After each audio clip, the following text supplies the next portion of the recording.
राधे राधे दोस्तों, आप सभी का स्वागत है श्री राधे किशोरी चैनल पर। आज के इस वीडियो में हम बात करेंगे राधा रानी कौन है। दोस्तों, ब्रह्म वैवर्त पुराण में नारद नारायण संवाद में पार्वती जी के पूछने पर महादेव जी के द्वारा श्री राधा के प्रादुर्भाव एवं महत्व आदि का वर्णन करते हैं। दोस्तों, अगर आपने इस चैनल को सब्सक्राइब नहीं किया हो तो कर लीजिए। चलिए शुरू करते हैं। नारद जी बोले, भगवान नारायण के ध्यान में तत्पर रहने वाले महाभाग मुनिवर नारायण, आप नारायण के ही अंश हैं, अतः भगवान आप नारायण से संबंध रखने वाले कथा कहिए। सुरभि का उपाख्यान अत्यंत मनोहर है, उससे मैंने सुन लिया है। वह समस्त पुराणों में गोपनीय कहा गया है। पुराण बेटाओं ने उसकी बड़ी ही प्रशंसा की है। अब मैं श्री राधा रानी का परम उत्तम आख्यान सुनना चाहता हूँ।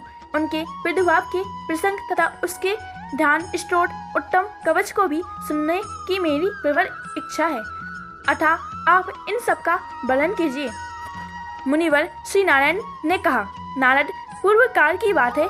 कैलाश शिखर पर सनातन भगवान शंकर सर्वस्वरूप सबसे श्रेष्ठ सिद्धियों के स्वामी तथा सिद्धिदाता हैं, बैठे हुए हैं। मुनि लोग भी उनकी स्तुति करने उनके पास ही बैठे थे। भगवान शिव का मुखारविंद प्रशंसा से खिला हुआ है। वे कुमार को परमात्मा श्री कृष्ण रास उत्सव सरस आख्यान सुना रहे थे। उस प्रसंग के श्रवण कुमार की बड़ी रुचि थी। रास मंदिर का वर्णन चल रहा था। जब इस आख्यान की समाप्ति हुई और अपनी बात प्रस्तुत करने का अवसर आया, उसी समय सती साध्वी पार्वती मंद मुस्कान के साथ अपने प्राण वल्लभ के समक्ष प्रश्न उपस्थित करने को उद्यत हुई। पहले तो वे डरती हुई स्वामी की स्तुति करने लगी, फिर जब प्राणेश्वर मधुर वचनों द्वारा उन्हें प्रसन्न किया, तब वे देवीश्वरी महादेवी उमा महादेव जी के सामने वे अपूर्व दादी को उपाख्यान सुनने के लिए अनुरोध करने लगी, जो पुराणों में भी परम दुर्लभ है। श्री पार्वती बोली, हे नाथ, मैंने आपके मुखारविंद से आदि साले उत्तमोत्तम आगम, नीति शास्त्र, योगियों के योग शास्त्र, सिद्धों के सिद्धि शास्त्र, नाना प्रकार के मनोहर तंत्र शास्त्र, परमात्मा श्री कृष्ण भक्तों के भक्ति शास्त्र तथा समस्त देवियों के चरित्र श्रवण किया है। अब मैं श्री राधा का उत्तम आख्यान सुनना चाहती हूँ। स्तुति में कर्व शाखा के भीतर श्री राधा की प्रशंसा संक्षेप में की गई है, उसे मैंने आपके मुख से सुना है। अब व्यास द्वारा वर्णित श्री राधा की महत्ता सुनाइए। पहले आगमाख्यान के प्रसंग में आपने मेरी प्रार्थना को स्वीकार किया था। ईश्वर वाणी कभी मिथ्या नहीं हो सकती, अतः आप श्री राधा के प्रादुर्भाव, ध्यान, उत्तम नाम, महत्व, उत्तम पूजा विधान, चरित्र स्तोत्र, उत्तम कवच, आराधना विधि तथा अवश्य पूजा पद्धति इस समय वर्णन कीजिए। भक्तवत्सल, मैं आपकी भक्त हूँ, अतः मुझे ये बातें अवश्य बताइए। साथ ही इस बात पर भी प्रकाश डालिए कि आपने आगमाख्यान से पहले ही इस प्रसंग का वर्णन क्यों नहीं किया था। दोस्तों, ब्रह्म वैवर्त पुराण की प्रगति खंड में माता पार्वती भगवान शिव से इतने सारे प्रश्न पूछती हैं। पार्वती का उपयुक्त वचन सुनकर भगवान पंचमुख शिव ने अपना मस्तक नीचा कर लिया। अपना सत्यभंग होने की भय से वे मौन हो गए, चिंता में पड़ गए। उस समय उन्होंने अपने इष्ट देव करुणानिधान भगवान श्री कृष्ण का ध्यान द्वारा स्मरण किया और उनकी आज्ञा पाकर वे अपनी अर्धांग स्वरूपा पार्वती से इस प्रकार बोले, देवी, आगमाख्यान का आरंभ करते समय मुझे परमात्मा भगवान श्री कृष्ण ने राधा आख्यान के प्रसंग से रोक दिया था, परंतु महेश्वरी, तुम तो मेरी आधा अंग हो, अतः स्वरूपता मुझसे भिन्न नहीं हो। इसलिए भगवान श्री कृष्ण ने इस समय मुझे यह प्रसंग तुम्हें सुनाने की आज्ञा दे दी है। सती शिरोमणि, मेरे इष्ट देव बल्लभा श्री राधा का चरित्र अत्यंत ही गोपनीय, सुखद तथा श्री कृष्ण भक्ति प्रदान करने वाला है। दुर्गे, वह सब पूर्व पर श्रेष्ठ प्रसंग मैं जानता हूँ। मैं जिस रहस्य को जानता हूँ उसे ब्रह्मा तथा नागराज शेष भी नहीं जानते। सनत कुमार, सनातन देवता, धर्म, देवेंद्र, मुनिंद्र, सिद्धिंद्र, सभी को उसका ज्ञान नहीं है। सर्वेश्वरी, तुम मुझसे भी बलवती हो, क्योंकि इस प्रसंग को न सुनने पर अपने प्राणों का परित्याग कर देने को उद्यत हो गई हूँ, अतः मैं इस गोपनीय विषय को भी तुमसे कहता हूँ। दुर्गे, ये परम अद्भुत रहस्य है, मैं इसका कुछ वर्णन करता हूँ, सुनो।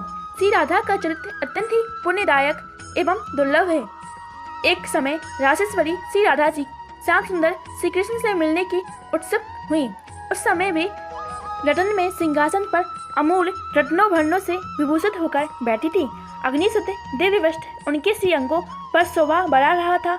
उनकी मनोहर अंग कांति करोड़ों पूर्ण चंद्रमा को लज्जित कर रही थी। उनकी प्रभा तपाए हुए सुवर्ण के समान थी। शुद्ध स्वरूपा श्री राधा के अधर पर मंद मुस्कान खिल रही थी। उनकी दंतपंक्ति बड़ी ही सुंदर थी।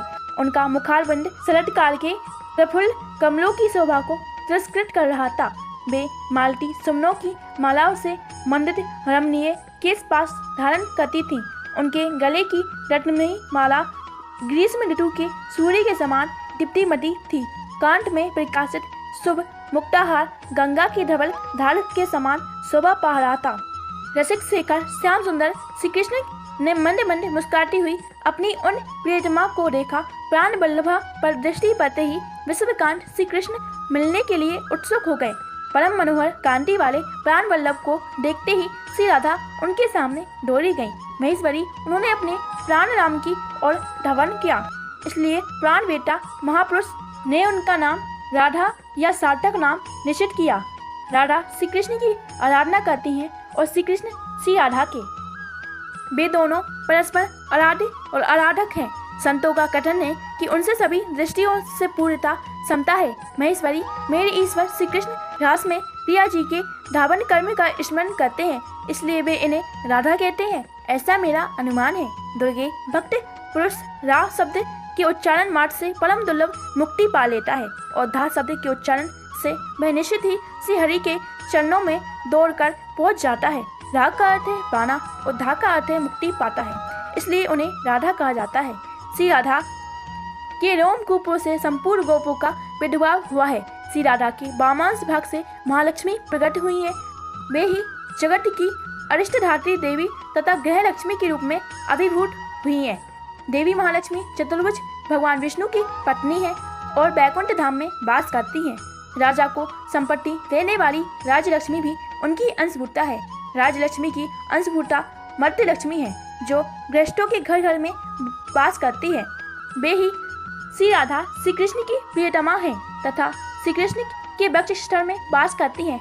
वे उन परमात्मा श्री कृष्ण के प्राणों की अरिष्टधात्री देवी हैं। पार्वती ब्रह्मा से लेकर तन अथवा कीट पर्यंत संपूर्ण जगत मिथ्या ही है।